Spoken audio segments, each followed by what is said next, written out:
어렸을 때는 성탄의 시기가 참 기다려졌고요. 참 좋았습니다. 마룻바닥에 또 모여서 성탄절 연극 연습도 하고 또 찬양도 하고, 그것이 벌써 40년이 넘는 세월이 훌쩍 지나서 그때의 마음을 지금 간직하고 있나 이렇게 물어보면 솔직히 그런 마음이 없어요. 어렸을 때의 그 설레였던 마음이 다 사라져 버렸습니다. 참 안타깝지요. 여러분 어떻습니까? 어렸을 때의 성탄절의 마음을 갖고 있습니까?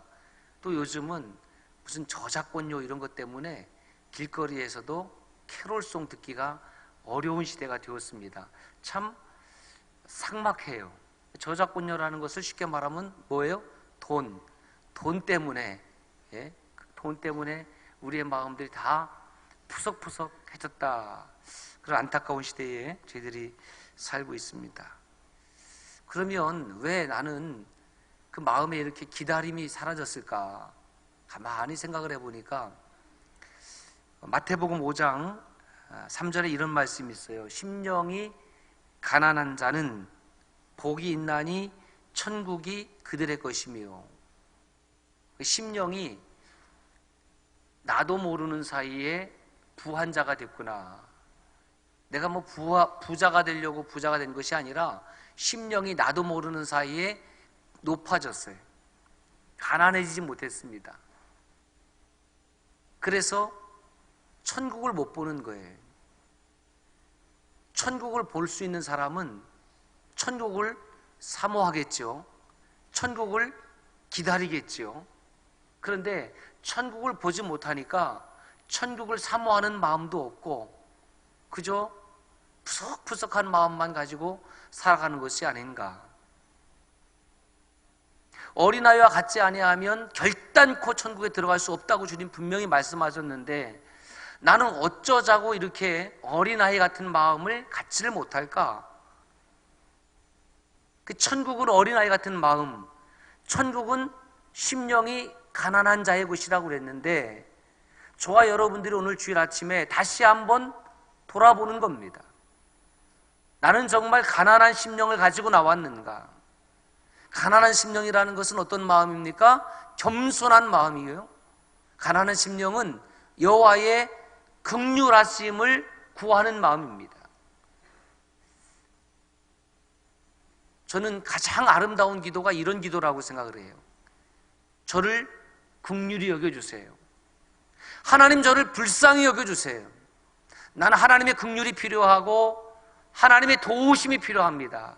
저는 그것이 가장 아름다운 기도요, 그 마음이 가난한 마음이라고 생각을 합니다. 부한 마음은 하나님께 구하지 않습니다. 마음이 부해지면 소망하는 것도 없고 기다리는 것도 없습니다. 그러면 어떻게 하면은 나는 기다림이 있는, 설렘이 있는 그런 믿음의 모습을 보여줄 수 있나? 심령이 가난해지려면 어떻게 하면 되나? 다른 방법이 없습니다. 신앙의 본질로 돌아가는 겁니다. 여러분, 신앙의 본질이 무엇입니까? 하나님의 말씀입니다. 우리는 신구약 성경을 떠나서 신앙생활 할 수가 없습니다. 신구약 성경을 떠나서 하나님을 제대로 알 수도 없고 믿을 수도 없고 믿음의 삶을 살아갈 수도 없습니다. 그러므로 내 안에 어렸을 때의 그 설레임과 기다림을 회복하기를 원한다면 다른 방법은 없습니다. 하나님의 말씀으로 돌아가는 겁니다. 삶이 흔들리고 있습니까? 삶에 어려움이 있습니까? 고난이 있습니까? 마음에 답답함이 있습니까? 아직도 시원하지 못한, 해결하지 못한 일이 있습니까? 하나님의 말씀으로 돌아가는 우리 대강절 기간 되시길 여러분 축복합니다. 한 말씀으로 돌아가는 거예요. 이 방법 외에는 다른 방법이 없습니다. 여러분, 신앙생활의 기본이 하나님 말씀입니다. 여러분, 집을 짓더라도 가장 먼저 하는 일이 무엇입니까? 터를 닦는 거예요. 그리고 기초를 튼튼히 세우는 거예요. 전 집은 안 져봤지만 교회는 많이 져봤어요. 직접 판넬 사다가 기초 다지기 하고 60평짜리 예배당도 지어봤어요. 1m 가까운 기초도 한번 해봤어요. 정말 중요한 것이 뭐냐면 기초가 중요한 거예요. 하나님의 말씀으로 내 삶의 기초를 든든히 세우지 아니하였기 때문에 주변의 사람들의 말에, 주변의 환경의 유혹에 흔들리는 거예요. 내 삶이 지금 흔들리고 있습니까? 믿음이 흔들리고 있습니까? 옳거니 당신은 당신의 기초가 제대로 서 있지 못한 거예요. 하나님의 말씀에 서지 못한 거예요. 다른 탓이 아니에요. 말씀에 기초하지 않은 신앙은 바람이 불고 창수가 나면 흔들리고 무너질 수밖에 없습니다. 그래서 말씀의 기초가 세워지면 비로소 그 위에 기둥을 세우는 건데, 믿음의 세 가지 기둥이 있어요. 첫 번째 기둥이 뭐냐면 하나님께서 저와 여러분들에게 베풀어 주신 그 은혜를, 그 구원을 기억하는 겁니다. 여러분, 우리가 얼마나 잘 잊어버린지 몰라요. 우리 민족이 930여회가 넘는 외침을 받았다고 그래요. 왜 많은 외침을 받았을까? 지정학적인 위치도 있겠지요. 그런데 우리 너무 잘 잊어버리는 것 같아요. 5년 전, 10년 전 역사도 너무 잘 잊어버려요. 나라가 어느 때보다도 지금 어렵고 힘든 지경에 이르렀습니다. 북한과 미국이 아주 극한 대결로 지금 치닫고 있어요. 또다시 한반도에 평화가 깨어질지도 모르는 그 불안감에 우리 국민들이 살아가고 있습니다. 역사의 외침을 반복하지 않는 길은 무엇이냐 하면 우리 국민들이 역사가 주는 교훈을 잊어버리면 안 돼요. 수많은 외침이, 그리고 가깝게는 우리가 어떻게 공격을 받았는지를 잊어버리면 안 되는 거예요. 여러분, 믿음의 세계도 마찬가지입니다. 하나님께서 어떻게 내 삶을 2019년 한 해 동안에 인도하시고 섭리하시고 간섭했는지를 기억하면 뭐가 나오냐면 감사가 나오게 돼 있어요. 은혜를 잊지 아니하면 감사가 나오게 돼 있어요. 왜 지금 감사가 없느냐? 내가 하나님께서 나에게 주신 은혜를 기억하지 않았기 때문에 그렇습니다. 다 잊어버렸기 때문에 그렇습니다. 그래서 첫 번째 기둥이 뭐예요? 기억하는 것이고, 두 번째 기둥이 뭐냐면 감사하는 것이고, 믿음의 세 번째 기둥이 뭐냐면 감사가 충만하면 그 삶에 무엇으로 드러나냐면 헌신으로 드러나고 있는 거예요. 감사가 없습니까? 헌신이 없습니까? 그렇다고 하면 하나님의 은혜를 잊어버린 겁니다.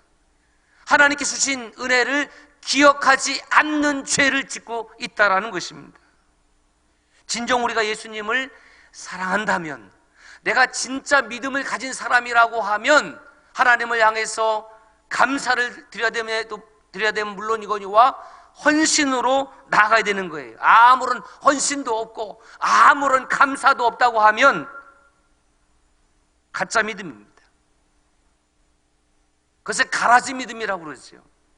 여러분, 가라지와 알곡은 비슷합니다. 논에 가면 벼도 있지만은 벼 비스무리한 것도 있어요. 그걸 뭐라 그래요? 피라고 그래요. 피. 아이들에게 피를 뽑으라고 그러면 죄다 못 뽑아버린다고. 못 뽑아. 피하고 벼하고 생긴 게 거의 비슷해. 똑같아. 그냥 두는 거예요. 뭐 전문 농부는 뽑을 수 있지만은 잘 모르면 그냥 둬야 돼요. 언제 피하고 벼가 구별이 됩니까? 추수 때에. 비슷하지만 하나님의 나타나심을 사모하고 하나님의 심판을 의식하고 살아가면 내가 가짜 신자로, 가짜 믿음으로, 가라지 믿음으로 살아갈 수가 없는 거지요. 그날에 그래서 알곡은 모아서 곡간 안에 들이고 가라지는 풀소시개를 쓰는 거 아니겠습니까? 이렇게 구원의 기억과 감사와 헌신의 삶이 회복이 되면 우리 속에 기다림을 향한 열망이 다시 시작이 되는 거예요.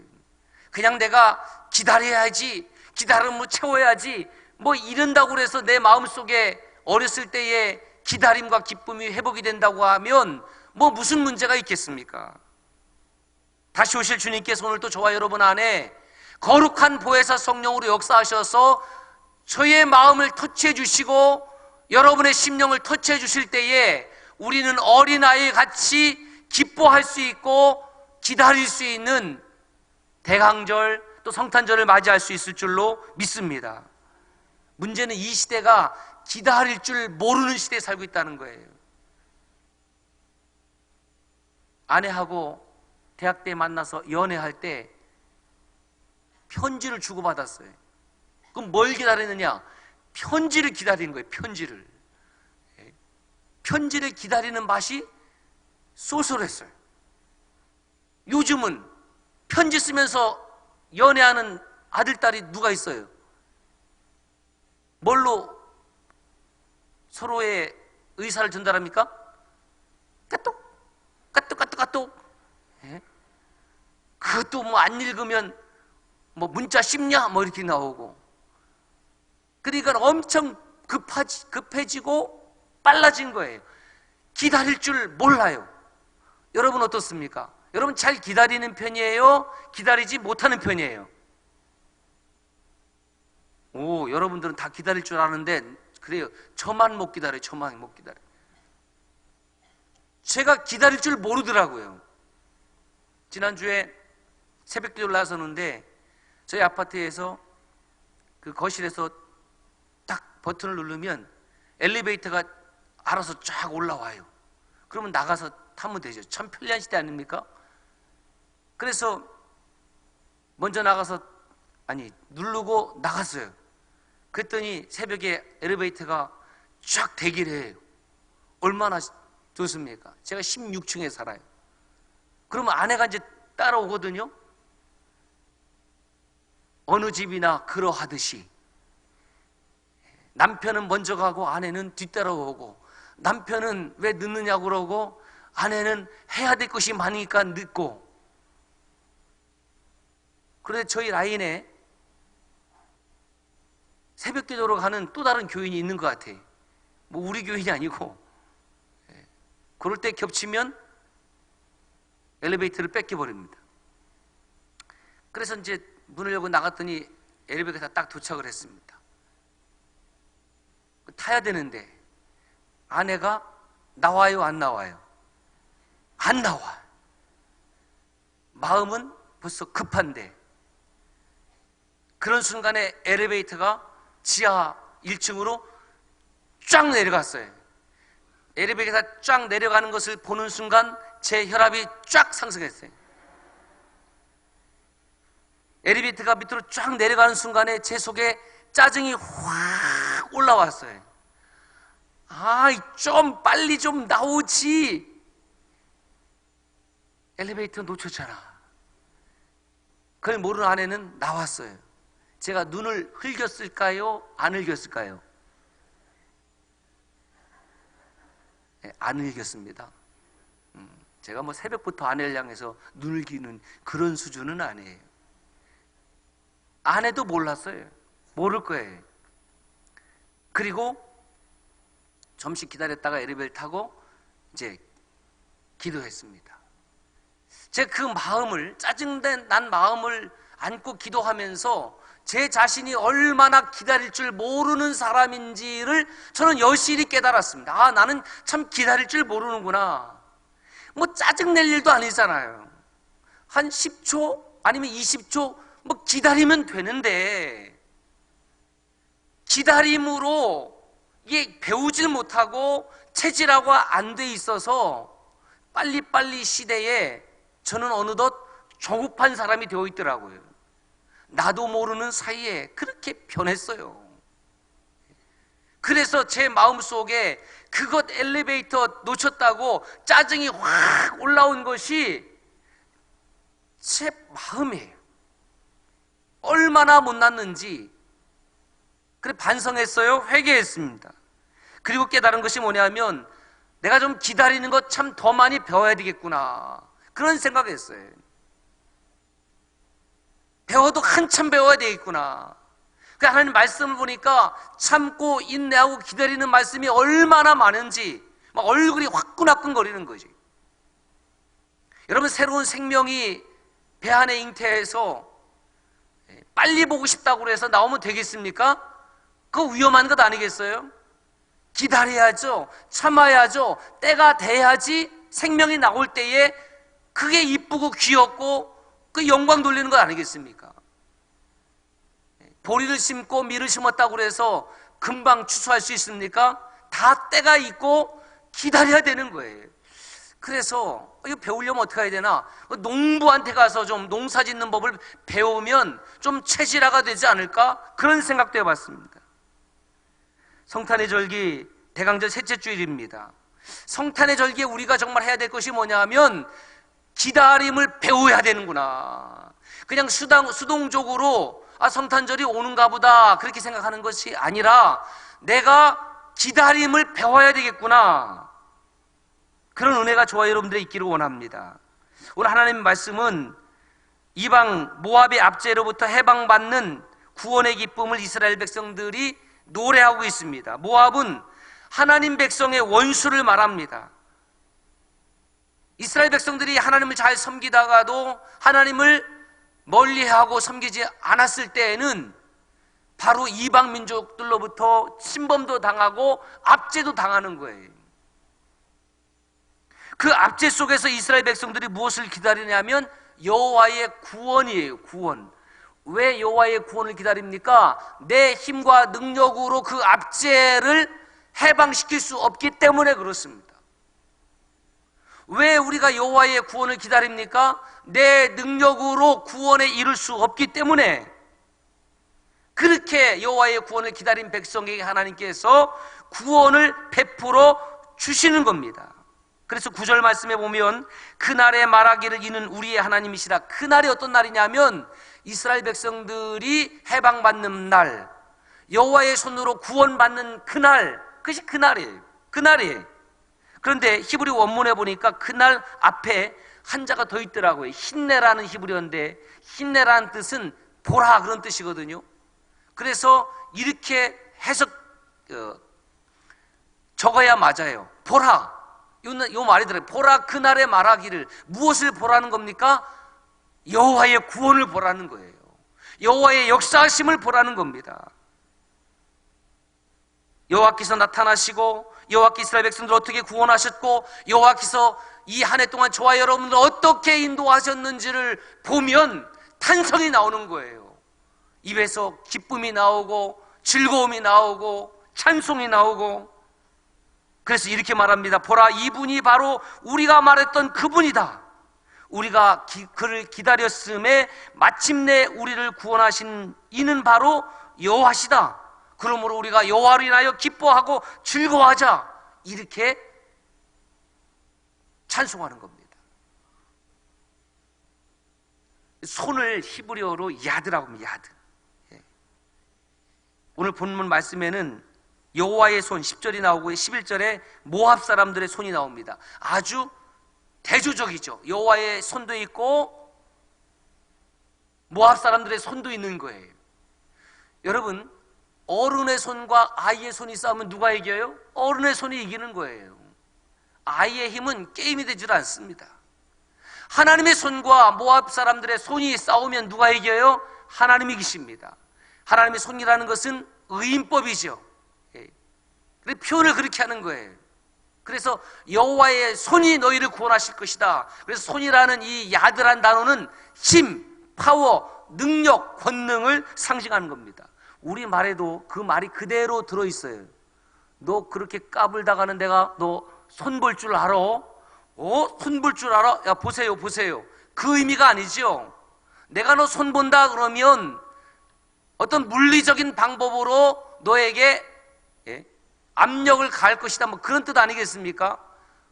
너 내 펀치 한번 맞아볼래? 내 펀치가 얼마나 매운지 알아? 내 손이 얼마나 매운지 알아? 아, 손이 매우세요? 한번 손 줘보세요. 제가 한번 맛보게.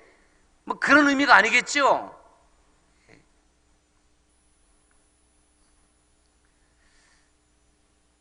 하나님의 손을 이길 세상의 손은 없습니다. 사람의 손으로 여호와의 손을 이길 수 없습니다. 그래서 하나님의 손은 이스라엘 백성들에게는 구원의 손이요 축복의 손이지만은 하나님을 대적하는 모압의 사람들에게는 그 하나님의 손은 심판의 손이라는 거예요. 모압 백성들이 지금 심판을 받습니다. 어떻게 받느냐? 10절에 보면 초계처럼, 초계가 뭐냐면 지푸라기를 한자로 쓰면 초계라고 그래요. 초계. 거름물 속에 지푸라기처럼 밟히는 모습. 시골에서 산 사람들은 옛날을 떠올리면은 소 여물 줄 때에 지푸라기를 이렇게 쓸잖아요. 쓸어서 가마솥에 끓여요. 그래서 푹푹 삶는 다음에 그 여물통에다가 그걸 넣거든요. 예, 거기다가 뭐 호박 이런 것도 넣고 별걸 다 넣어요. 그리고 막 장어를 푹푹 밟기도 하고 하여튼 손으로 막 꾹꾹 누르기도 하고 그 지푸라기의 모습이 뭐가 아름다워요. 형편없지요. 예, 보잘것없지요. 하나님을 대적하고 하나님의 손에 심판받는 모습이 바로 그런 촉의 지푸라기와 같은 모습으로 보여지는 겁니다. 11절 보면 모압의 높은 요새도 여호와의 손으로 헐어서 진토로 만들어버려요. 진토라는 것은 티끌, 먼지를 말하는 거죠. 하나님이 그렇게 만들어 버리시겠다라는 거예요. 왜 이렇게 하나님께서 모압을 심판하느냐? 다른 이유가 없어요. 11절 보십시오. 교만으로 인하여. 모압이 하나님의 손으로 심판받는 이유가 뭐냐면 교만 때문에. 교만이 무엇입니까? 하나님을 인정하지 않는 것이 교만입니다. 무엇이 교만입니까? 하나님 없이 사는 것이 교만입니다. 무엇이 교만입니까? 내 능력으로만 살아가려고 하는 것이 교만입니다. 교만이 무엇입니까?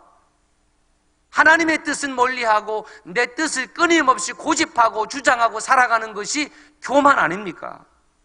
이러한 교만한 자를 하나님은 대적하십니다. 하나님은 교만한 자를 대적하시고 겸손한 자에게 은혜를 주신다고 말씀하셨습니다. 하나님을 대적합니까? 이길 수가 없습니다. 여러분, 우리 삶 가운데는 원하지 않았지만 어려움이 찾아오고 아픔이 찾아오고 불행이 찾아오고 고난이 찾아오고. 토요일 날 오전에 운동하고 있는데 또 여집사님 왔어요. 목사님 큰일 났습니다. 왜요? 아이가 지금 의식불명이 돼서 응급실에 갔습니다. 대학병원 응급실에 갔습니다.